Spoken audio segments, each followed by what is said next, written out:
Shiro here for Umbra Games with a review of Eiyuden Chronicle Rising.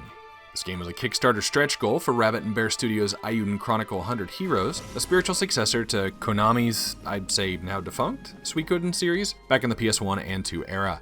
This prequel spin-off side-scrolling action RPG with some town-building elements was developed by Natsume Atari with input from Rabbit and Bear Studios, and is currently only available digitally on PC, Switch, PS4, PS5, and the Xboxes. I played it on an Xbox Series X on Game Pass for the review. Rising starts you off with character CJ, a scavenger on her rite of passage treasure hunt, looking for a magic lens bigger than the one her father had retrieved on his journey. This adventure leads her to its small town, currently only known for its barrows, a place where adventurers can dive in and retrieve artifacts, accepting all risk and, of course, paying the town tax on valuables they extract. The town is pretty decrepit when CJ arrives, and to her dismay, a license is needed to get into the barrows, and has a pretty steep fee. But she's offered the alternative of a stamp card, filled by completing tasks and errands for the townsfolk. CJ is obviously moved with the left stick, and while not in town, you jump with A and attack with X. Wouldn't go as far as to say they're combos, but you do start out with a 2-hit swing with some downtime in between, and that downtime will eventually decrease and the hit count increase based on some weapon upgrades. CJ does have a unique move activated with right trigger that will do a quick and vulnerable dash, backwards if you're not hitting a direction, and obviously forward if you're pressing forward. As the story progresses, CJ will meet up with two other individuals whose goals seem to align. Garou, a kangaroo beastman, has a giant sword who will swap in if you press the Y button to attack, and eventually Isha, a magic user activated by pressing the B button to attack. Each character has their own life bar and level, so if you take damage while that particular character is out, it'll detract from their HP.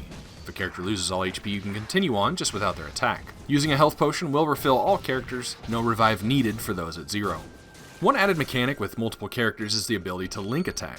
After you strike with one character, you can time another character's attack to have them swoop in and perform a link. You begin with only being able to do this twice before waiting for the cooldown.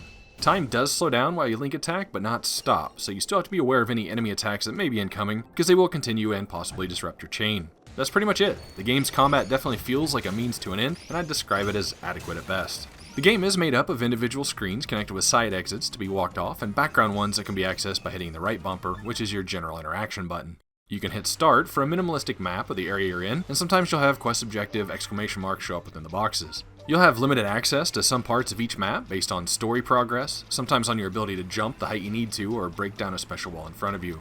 While in town, you can fast travel to any box by hitting the back or select, or whatever you call that button with the two intersecting squares on it, on an Xbox, and select from a list of places you've been. Rising features a few dungeon-like areas that you'll get access to, and then continued more and more access as you progress, including a great forest, a snowy mountain, a quarry, some lava-filled ruins, and of course the barrows. You'll find your exploration very limited to story progression in all areas, even in the town. There's a street in town you can't even access until the story opens up the path. You'll hit edges and dungeon maps that you can't progress, sometimes just merely because the story won't let you as well.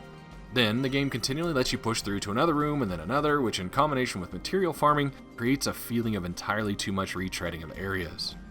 As you wander those dungeon areas, you'll find destructible objects like old trees in the forest and piles of rocks in the quarry. Once you acquire the necessary tool, you can strike these for a drop, possibly even a rare drop, once you get your tools upgraded. Enemies will also frequently leave behind shiny, floaty things after their death animation ceases, and you can pick those up as well. All of these things are materials used for the game's fetch quests and upgrades. Speaking of fetch quests, get ready, because that's pretty much the majority of this game.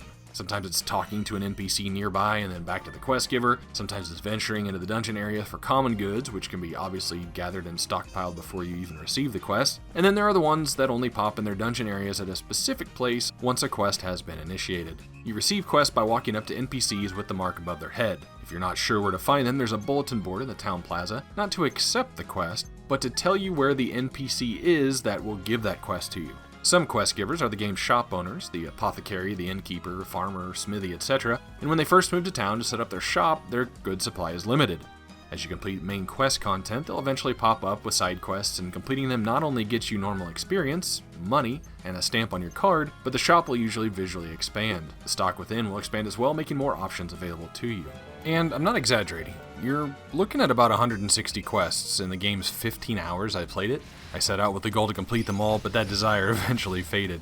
A few are required, and I'd say most are optional, because you can keep going on with the main quest, but these fetch quests are a pretty important source of experience to level your characters, not to mention higher level weapons and potions and other items only become available through side quest completion. As you work through the game, if you complete them as available as I did, you'll usually be at, or maybe a few levels under the enemies for your next main quest. Once the final main quest, Point of No Return, became available though, I just finished the game and called it.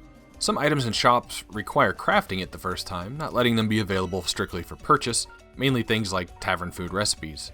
Weapon upgrades also require a combination of materials and money to perform. These will require some additional farming, especially for some of the rarer drops. You have a limit to how many drops from a dungeon you can carry at any given time, and returning to the dungeon entrance will empty your bag. Enemies and resources won't respawn until you leave that dungeon area entirely and then return.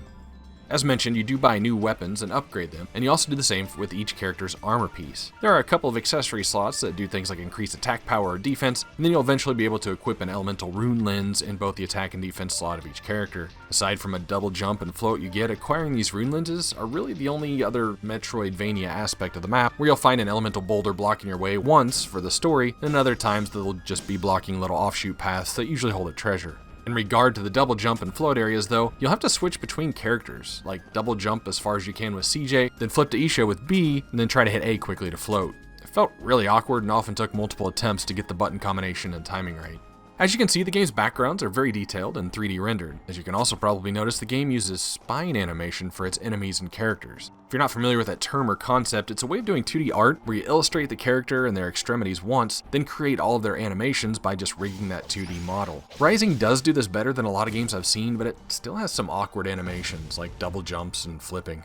This obviously comes down to some personal preference, but to me it's pretty vastly inferior to either straight pixel animation or just full-on 3D models. But that animation can be applied to the rigging, obviously, instead of having to designate and create it for each character. So it does save on resources and allows the studio to create more assets in a timely manner. Musically, the score here really nailed a great JRPG feeling. The melodies and compositions really resonated in a way with me that I hadn't felt since the older MIDI PS1 and 2 days.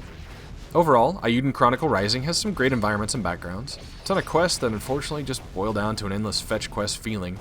Town building that unfortunately is tied to the onslaught of those quests, so they don't feel quite as rewarding, combat that's mediocre, but introduces us to characters in the world we'll soon see in Eiyuden Chronicle 100 Heroes. Let's just hope that's a bit more engaging. Rated as a 2D action RPG, Eiyuden Chronicle Rising hits a 38 out of 100 on my true 0 to 100 scale, where 50 is an average game.